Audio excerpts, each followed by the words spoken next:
Después del divorcio, mi vecina llamó a mi puerta. ¿Puedo ayudarte a empezar de nuevo? La frase quedó suspendida en el umbral como un pedazo de luz atravesando la rendija de una persiana. Recuerdo la forma en que su mano se posó sobre el marco de la puerta, la reverberación leve del timbre en el silencio del pasillo, y cómo en ese momento, con las cajas todavía sin desempacar y mi camiseta arrugada por la mudanza, me sentí más frágil que en años. Abrí y la vi. Una mujer de mirada clara, una bolsa de pan bajo el brazo y una sonrisa que no parecía forzada. Pasé por aquí y pensé que podríamos usar algo de desayuno, dijo, como si traer pan fuera la manera más natural de decir no estás sola. Si esta historia te está tocando, quédate conmigo hasta el final, y si te hace sentido, suscríbete y cuéntame en los comentarios desde dónde me escuchas. No voy a pedir más que eso ahora, solo quería que supieras que no escribo esto desde la victoria, sino desde el sitio donde aprendí a reconstruir mis días. Me llamo Paula. Tengo 8 años menos que la mujer que ahora sostiene mi nuevo abrigo en sus manos para que no se moje, y una hija de 8 años que duerme en el cuarto pequeño al lado con sus libros apilados como una pequeña torre de Babel sobre la mesita. Salimos del matrimonio hace 3 semanas y 1 millón de pequeñas decisiones que tomar. Qué llevar, qué dejar, cómo explicar la nueva dirección en la lista de contactos, cómo decir la verdad sin hacerla más grande de lo que un corazón de 8 años puede soportar. Cuando pienso en el día que decidí irme, vuelvo a la cocina de aquella casa que antes era nuestro refugio.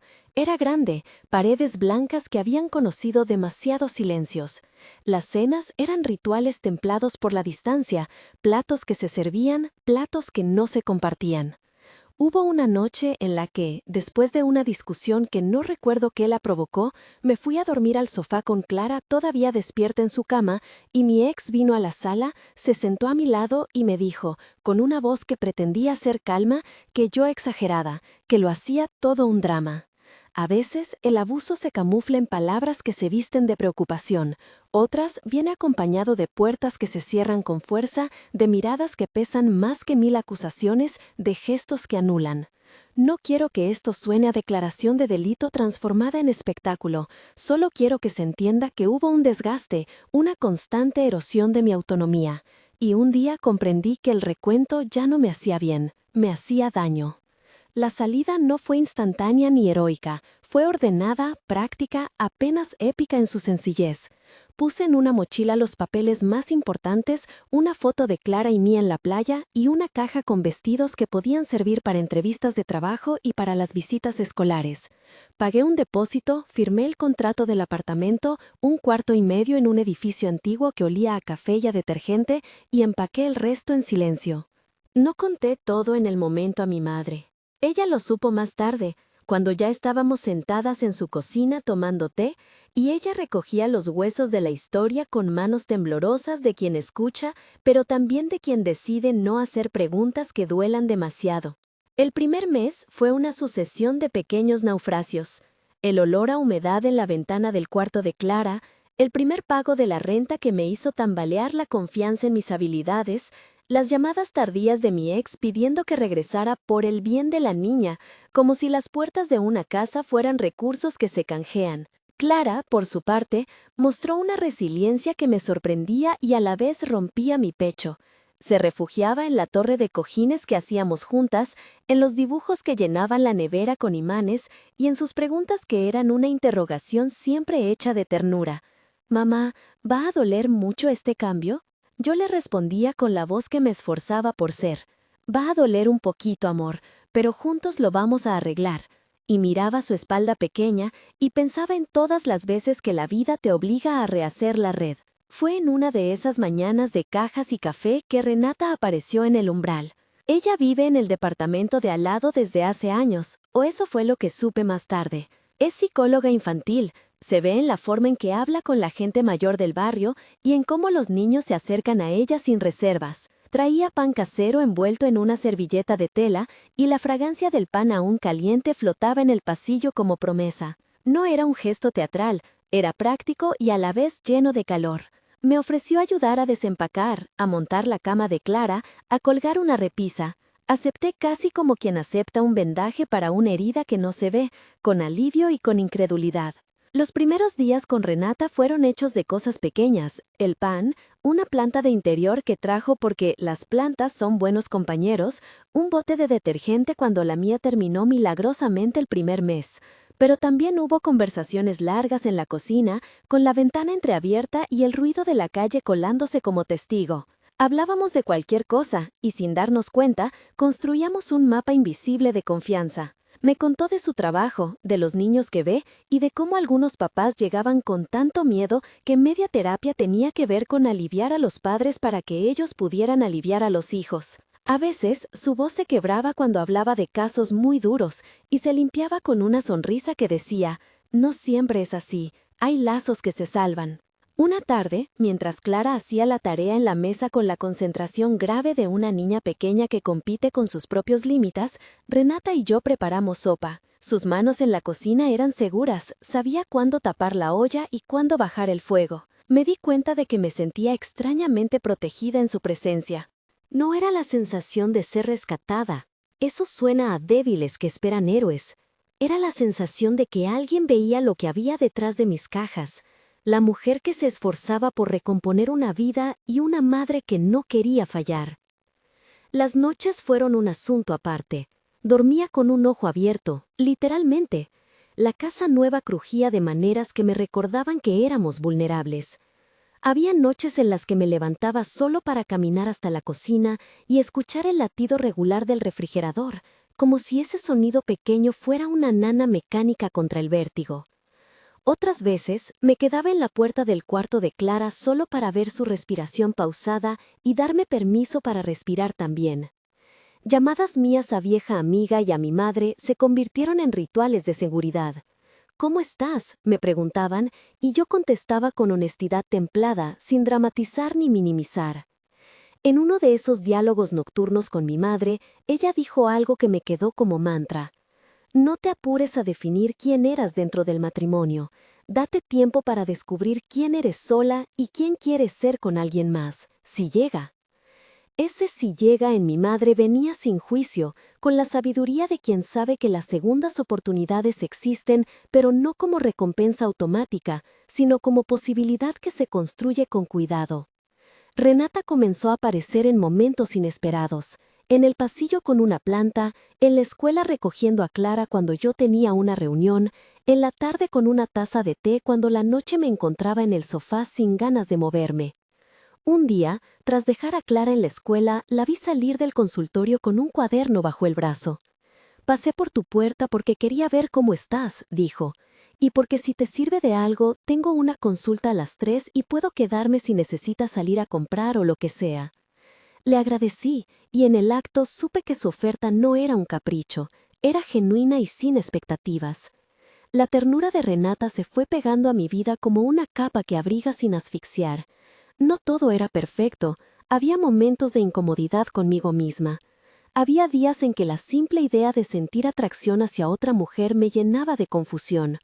No porque la orientación sexual fuera problema, sino por el peso de lo que implicaba.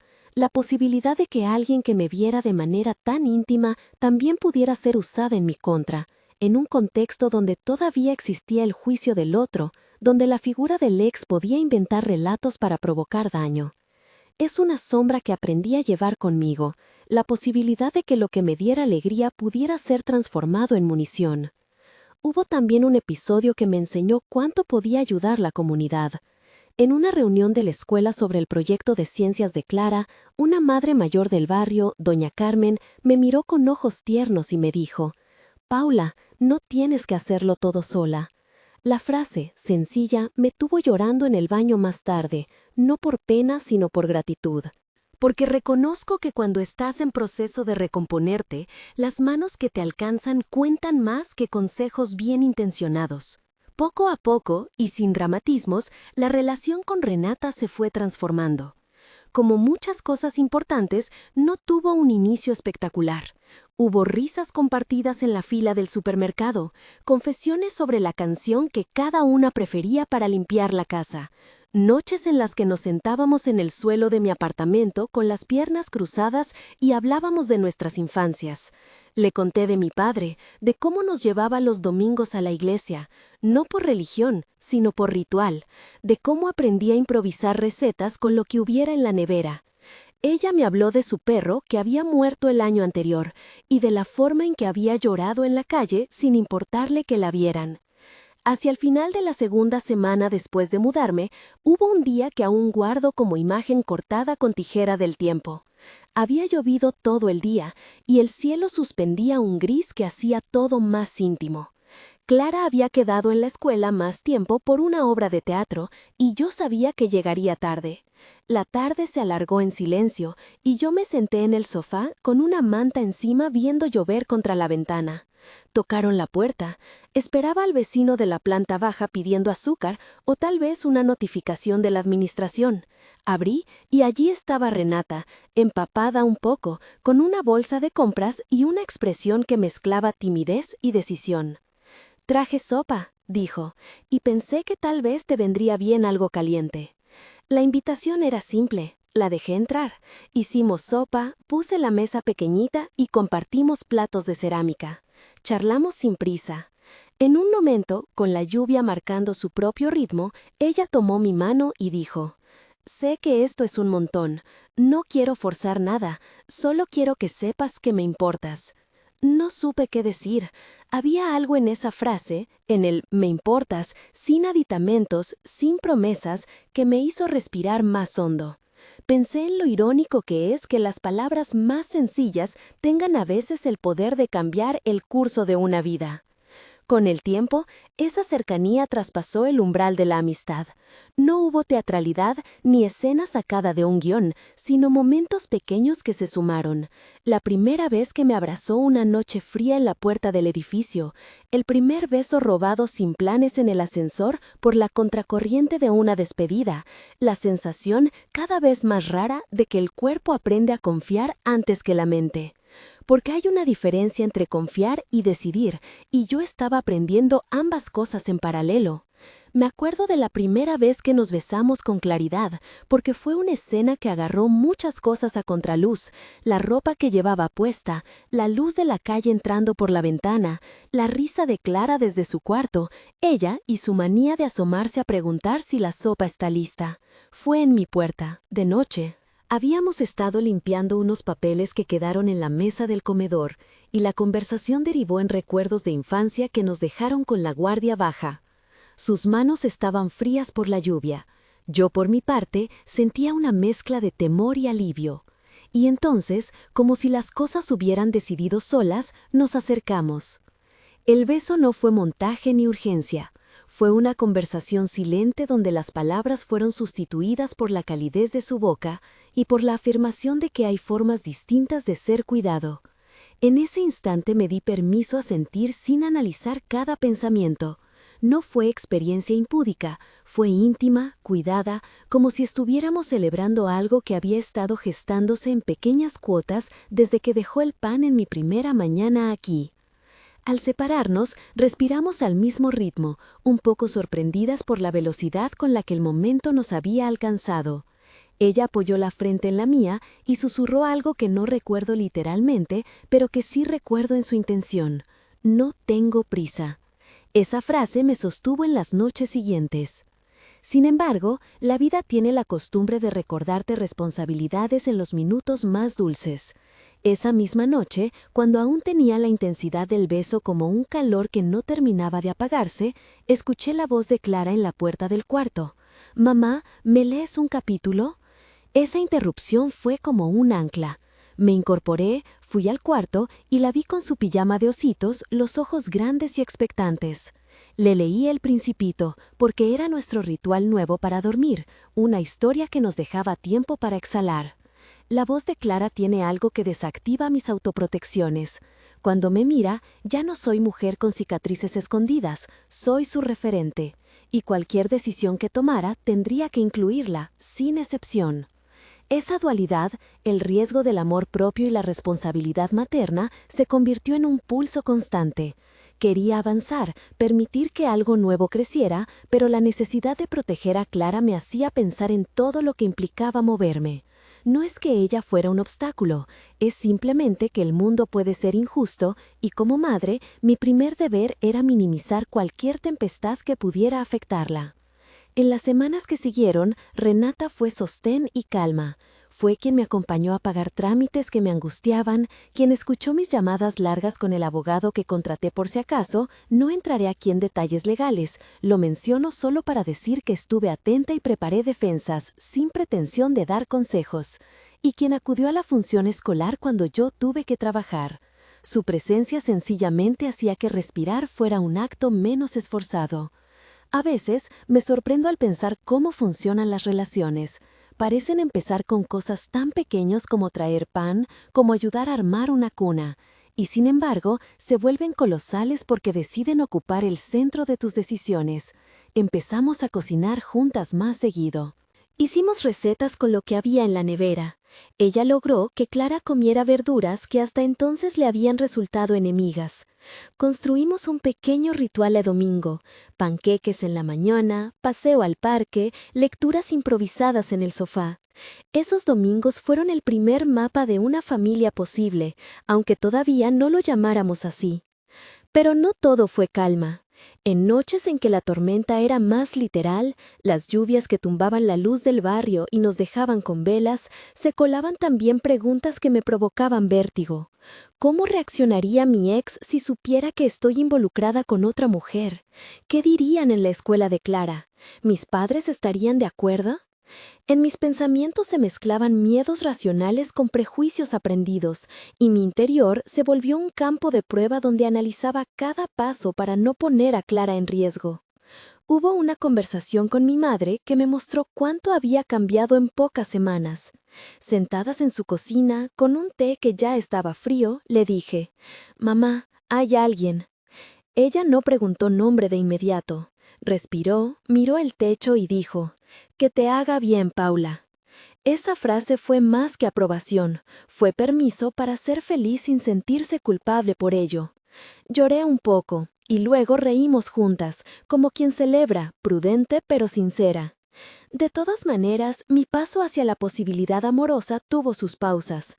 Renata, comprensiva, también admitió sus miedos. No era despreciable el hecho de que algo que nos daba tanto pudiera también atraernos riesgos. La conversación que tuvimos una noche, con la ciudad entera destellando en las ventanas, fue sobre prudencia y coraje. Hablamos de siempre tener un plan y de no hacer nada que ponga en peligro a Clara, y en esas frases se mezcló la ternura con la adultez responsable.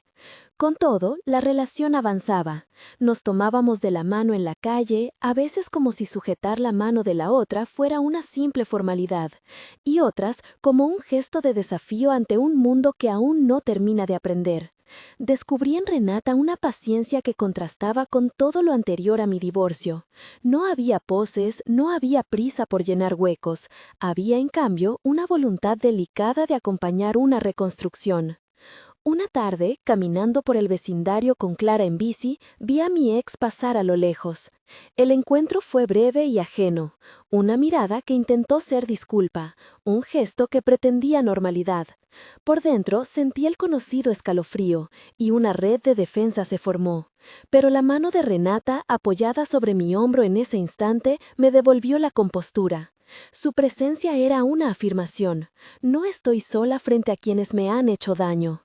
Y sentí, por primera vez en mucho tiempo, que el mundo tenía la posibilidad de otro color. El primer mes en el apartamento fue como aprender a respirar otra vez. Hubo recaídas, por supuesto, días de llanto silencioso en la ducha, mañanas en las que la caja de ropa parecía una cápsula que contenía todo lo que fui y dejé.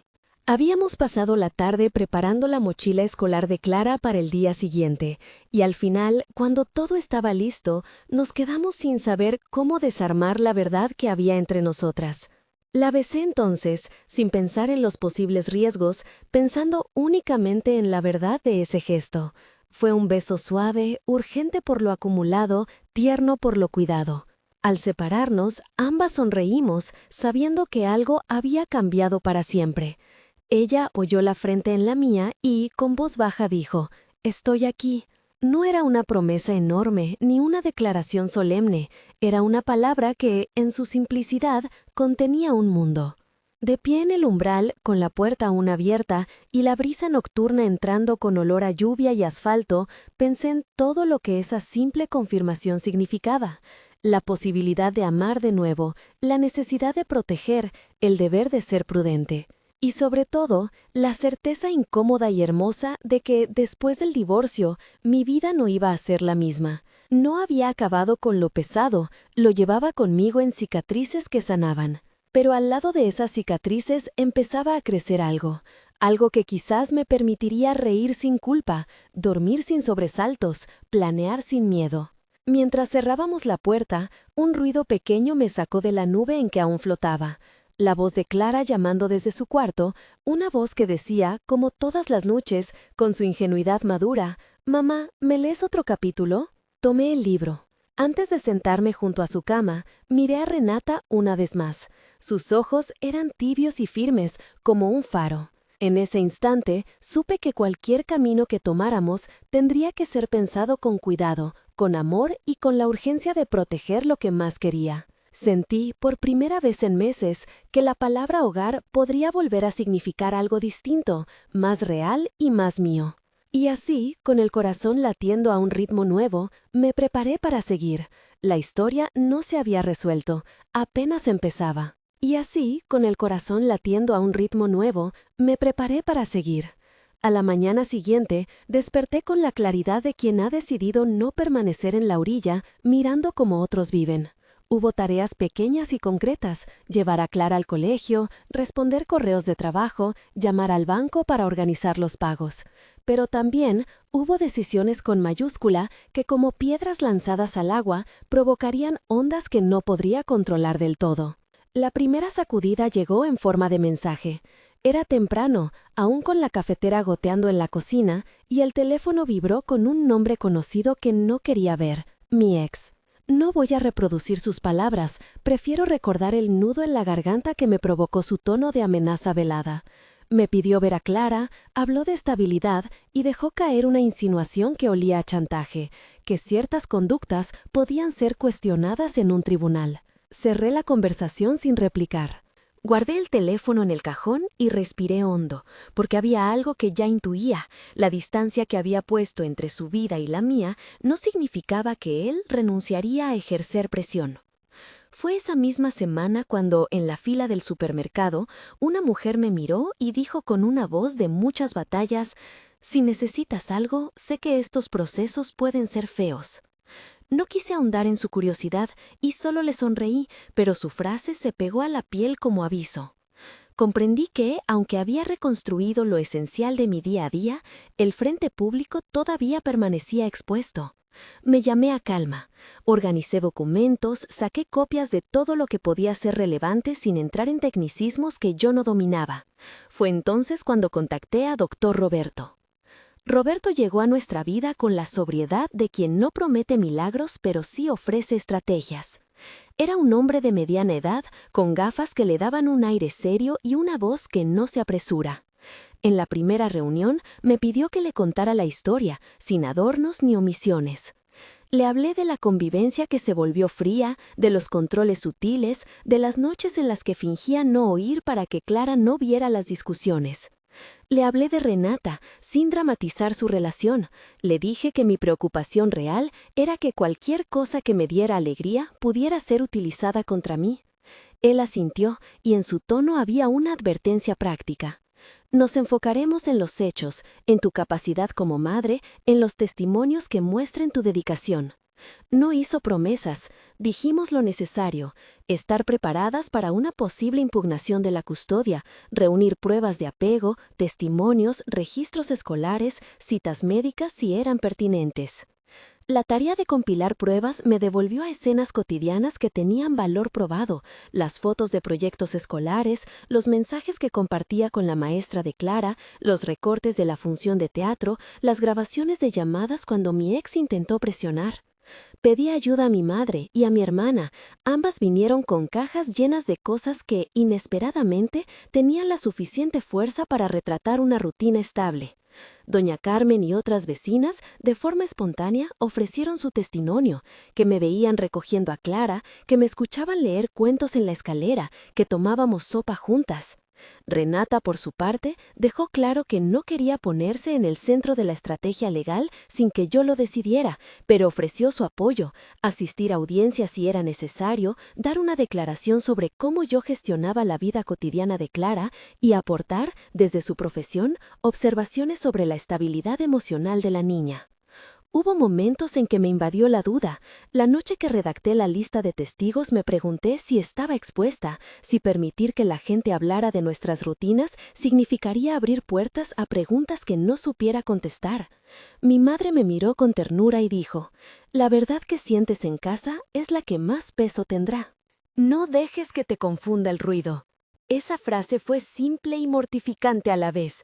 Me obligaba a confiar en la evidencia más doméstica, en esos detalles que se vuelven insignificantes hasta que alguien trata de negarlos.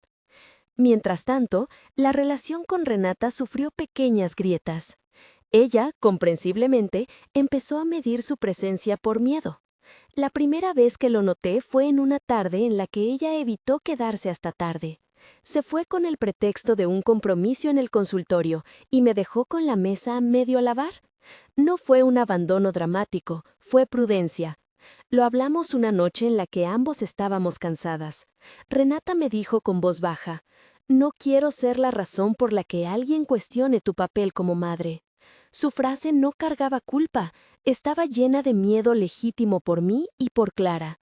Le tomé las manos y le dije que la necesitaba, pero que entendía. Fue como si en ese momento ambas aprendiéramos a nombrar el riesgo y a negociar con él. Aún así, hubo un episodio que me quebró por dentro. Mi ex, con la frialdad de quien encara un tablero, presentó una solicitud informal en la que insinuaba que mis nuevas relaciones podrían afectar la crianza. No voy a reproducir la misiva, porque lo importante de ese momento no fueron las palabras, sino la avalancha emocional que provocó. Horas de sueño truncado, noches caminando de un lado a otro en el departamento, análisis obsesivo de cada acto que había tenido con Clara. Sentí culpa por ser feliz, sentí un vértigo antiguo. Me pregunté si debía renunciar a mi amor por proteger a mi hija. La respuesta no llegó en un fogonazo, llegó en la suma de miradas y actos. En la mirada firme del doctor Roberto, en el abrazo silencioso de mi madre, en el mensaje de apoyo de la directora del colegio que recordaba mi implicación constante. La noticia, por dura que fuera, también cristalizó mi determinación. En ese tiempo de tensión, encontré un recurso inesperado en el diario que llevaba. Empecé a escribir cartas que nunca planeaba enviar, cartas a mi ex en las que documentaba los hechos, cartas a Clara que hablaban del amor incondicional, cartas a mí misma para recordar que no era culpable por buscar la felicidad. Escribir me devolvía la lógica. Si yo no ponía orden en la narración, otros lo harían por mí. Revisé las notas de cumpleaños, las invitaciones a eventos escolares, los mensajes de padres preocupados en los que yo ofrecía apoyo. Todo eso, que en el pasado había parecido rutina, se transformó en evidencia palpable de un vínculo cotidiano y estable. La escuela de Clara fue un capítulo vital en la preparación. La maestra, la señorita Alejandra, no solo redactó una carta señalando la responsabilidad y el cuidado que yo tenía con Clara, sino que también accedió a testificar si era necesario. Cuando la visité, la encontré rodeada de dibujos y con la energía paciente de siempre. «Clara está bien contigo, lo estoy viendo», me dijo sin rodeos. Su afirmación era un bálsamo. En ella se reflejaba la certeza de quienes observan a diario. Pedí además a la psicóloga escolar algunas evaluaciones que demostraran la estabilidad emocional de la niña. No porque quisiera exponerla, sino porque necesitábamos evidencias imparciales que acompañaran nuestro relato. Llegó el día de notificar formalmente la demanda. Fue un tráfago administrativo que me recordó la burocracia como otro territorio de poder. Sentí la angustia en el pecho, un peso que me empujaba a escuchar cada consejo y a desconfiar de los discursos que prometían certezas. El doctor Roberto fue, otra vez, quien sostuvo la estructura, planificó la estrategia de testigos, sugirió la documentación que debía presentarse y nos preparó para lo que ocurriría en la sala de audiencias. Nos recomendó enumerar prioridades, bienestar de Clara, evidencia de nuestra vida cotidiana, testimonio de quienes la conocen. Lo repito, no quiero dar la sensación de que la ley es un manual de certezas. Es, ante todo, un proceso humano donde la coherencia y la verdad cotidiana pesan mucho. Durante los preparativos hubo momentos de ternura que me recordaron por qué luchaba. Una tarde, al volver de una reunión con el abogado, encontré a Clara haciendo un collage en el comedor. En la hoja, grande pegó fotos nuestras, una de la playa, otra de una función escolar, una última donde aparecemos las tres, mi madre, Clara y yo, en una comida de domingo. Clara levantó la hoja y declaró solemnemente: «Mamá, esto es nuestra familia». Le pregunté por qué había incluido a Renata y me respondió con la lógica de los niños: porque ella cocina mis comidas favoritas. Su sencillez me atravesó. No había juramento perfecto ni explicación complicada, solo reconocimiento. En ese momento supe que la batalla era por mantener intacto ese modo simple de nombrar la familia. Los días previos al juicio fueron una mezcla de hiperactividad y silencio. Repetíamos posibles preguntas, repasábamos fechas, organizábamos las copias de documentos que llevaríamos. Hubo también tiempo para la risa nerviosa. Una tarde en la que mi hermana vino a quedarse y ambas, con delirios de cansancio, terminamos comiendo helado a las 3 de la mañana como si aquello fuera un ritual de fuerza compartida. Renata, por su parte, apareció con calma y presencia. Me llevaba pan y me miraba con la firmeza de quien no quiere palabras grandilocuentes, sino hechos pequeños que sostengan la vida. La mañana de la audiencia fue de una intensidad que no había sentido antes. Me vestí con ropa cómoda pero ordenada, pensando en adaptar mi aspecto a la seriedad del proceso sin dejar de ser yo. Clara quedó al cuidado de mi madre. Su comprensión fue un aliento más. Caminé hacia el tribunal con algunas certezas, que no se trataba de ganar por ganar, sino de preservar lo que habíamos construido, que el juicio iba a testear nuestras convicciones más íntimas. La sala del tribunal olía a madera y a luz tenue. Había un murmullo contenido, el rasgueo de papeles y la formalidad translúcida que se impone en esos espacios. Vi a mi ex del otro lado, con su semblante calculado, y sentí que el vértigo volvía. Pero enseguida me acordé de todas las manos que me habían sostenido: mi madre, mi hermana, doña Carmen, la maestra Alejandra, gente del barrio que había ofrecido su testimonio sin dramatismos. Sentí también la mirada de Renata, que estaba fuera de la sala por decisión propia hasta que yo opté por pedir su testimonio. Cuando el juez saludó, hubo un silencio que parecía contener el peso de muchas vidas. Los testimonios fueron cotidianos y al mismo tiempo profundamente conmovedores. Mi madre habló primero. Describió nuestras rutinas, cómo me levantaba temprano para preparar todo y cómo, con calma y paciencia, había reconstruido un hogar. Habló sin dramatismo. Sus palabras eran puntadas de una tela que se mostraba sobria y consistente. Luego vino la señorita Alejandra, la maestra, que narró con ejemplos concretos la implicación mía en la escuela. Narró días en que me había quedado hasta tarde organizando actividades, la forma en que Clara reaccionaba ante mis despedidas, la estabilidad emocional que había observado. Doña Carmen, la vecina, habló de las veces que me veía pasear con Clara al atardecer y de cómo ambos se reían en el parque. Una señal dijo, de que la niña tenía espacio para jugar. Cuando me tocó a mí, la sensación fue de extravío controlado. El juez me miró con curiosidad institucional. Me llamaron a declarar. Lo hice como lo había practicado, con la voz que intenta no temblar demasiado, con la sinceridad de quien no necesita teatralizar. Hablé de mis días, de mis rutinas, de las noches leyendo a Clara, de los proyectos que tenemos juntas. Hablé también de la relación con Renata, pero sin permitir que se convirtiera en el foco de la acusación. Dije lo que era necesario, que mi prioridad absoluta era Clara, que cualquier relación que tuviera debía respetar y proteger a mi hija.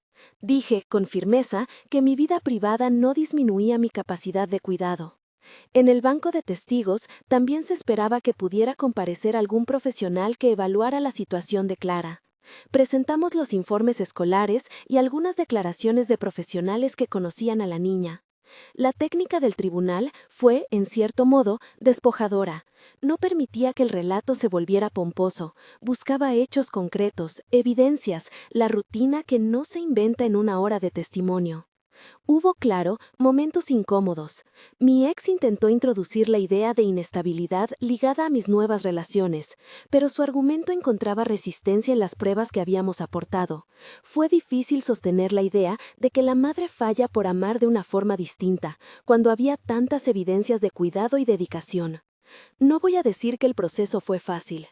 Había, en la sala, la sensación de que ciertas preguntas estaban destinadas a herir, a buscar rendijas donde introducir dudas, pero la suma de testimonios cotidianos fue más fuerte. En un momento delicado, decidí llamar a Renata como testigo, no porque necesitara que ella corroborara algo extraordinario, sino porque su testimonio, desde su profesión, podía dar consistencia a lo que ya estaban viendo todos, que Clara tenía un entorno estable y atención dedicada. Renata subió al estrado con la solemnidad de quien sabe qué pide su profesión, veracidad.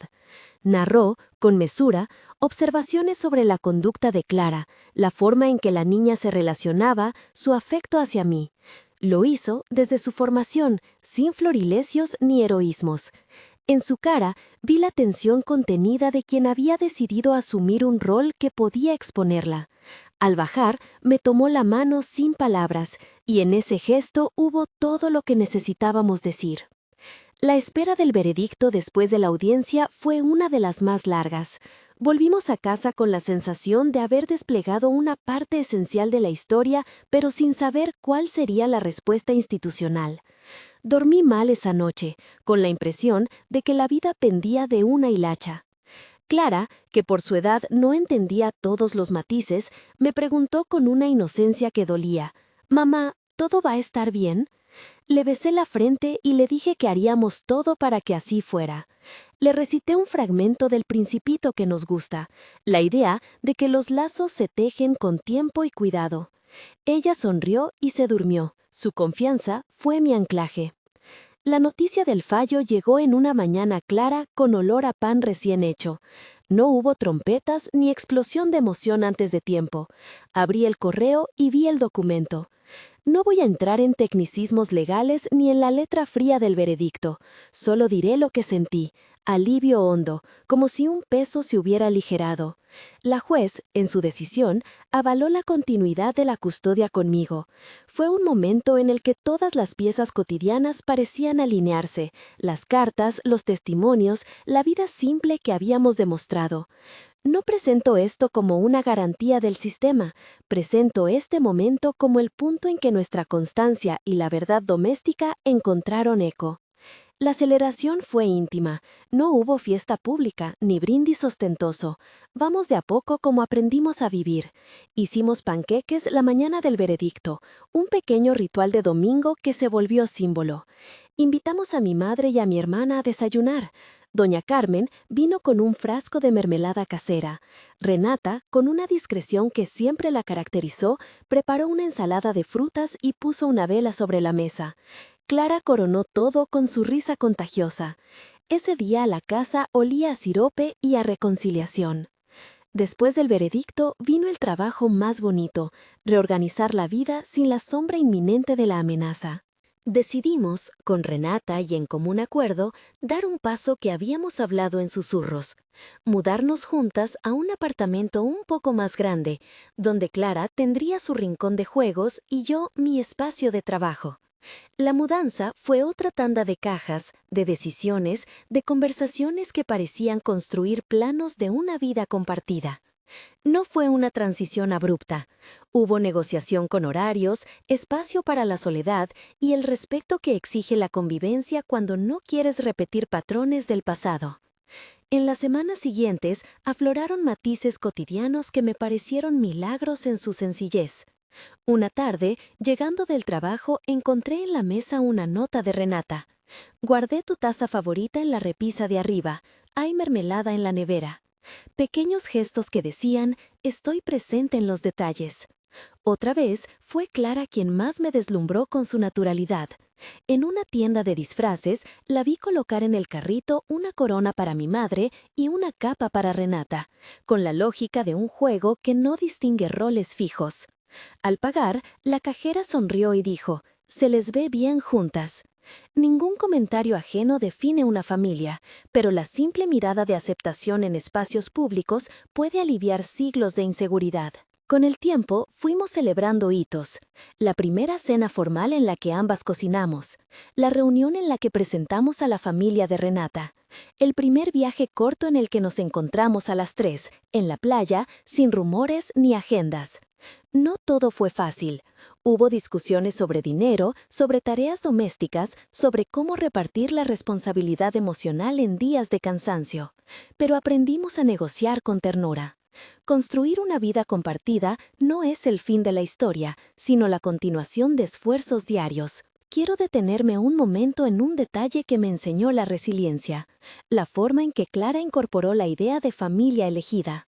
En una tarde de lluvia, mientras mirábamos películas con mantas en el sofá, Clara me preguntó, «Mamá, ¿la familia es solo la que está en la foto de hace tiempo?» Le respondí con toda la honestidad que cabe a una madre. La familia es la que elegimos cuidar. Puede ser una foto antigua o una que todavía estamos armando. Ella sonrió y dijo con la contundencia de los niños, «Entonces, quiero ponernos en una foto grande».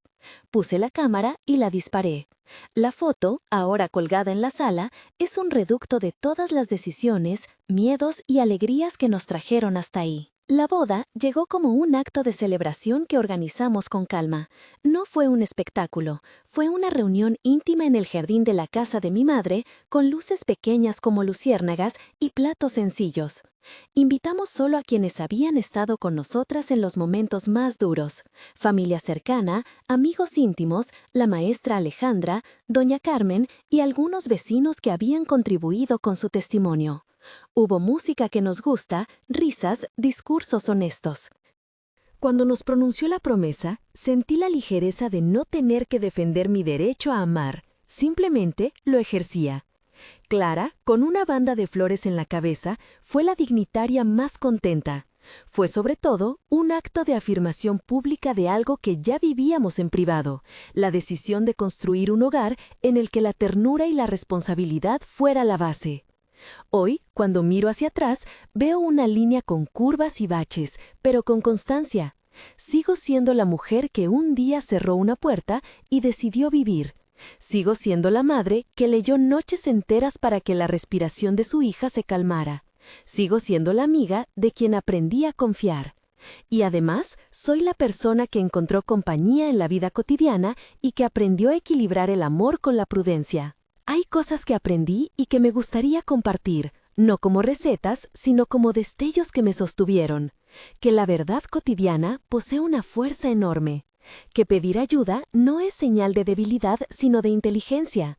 Que el amor puede ser tierno y responsable al mismo tiempo. Que la comunidad puede ser un sostén cuando hay personas dispuestas a mirar y apoyar sin juicios. Que las pequeñas rutinas son las que construyen la solidez que se exige en momentos de crisis. Sé que mi historia no es universal. Sé también que hay quienes no encuentran redes que les ayuden y que los procesos son distintos en cada lugar. Por eso, me cuido de no presentarla como ejemplo único. La comparto porque en el lugar donde me tocó vivirla fue la prueba de que se puede recomponer. Porque la mano que tocó la puerta aquella mañana con una bolsa de pan no solo trajo alimento, trajo la posibilidad de que una mujer se atreviera a empezar otra vez. Ahora, desde esta casa que huele a café y a pan recién cocido, me tomo un momento para decir lo que aprendí a decir en voz alta solo cuando las heridas ya habían cicatrizado. No tengas miedo de pedir ayuda, no renuncies a ser feliz por miedo a lo que puedan decir.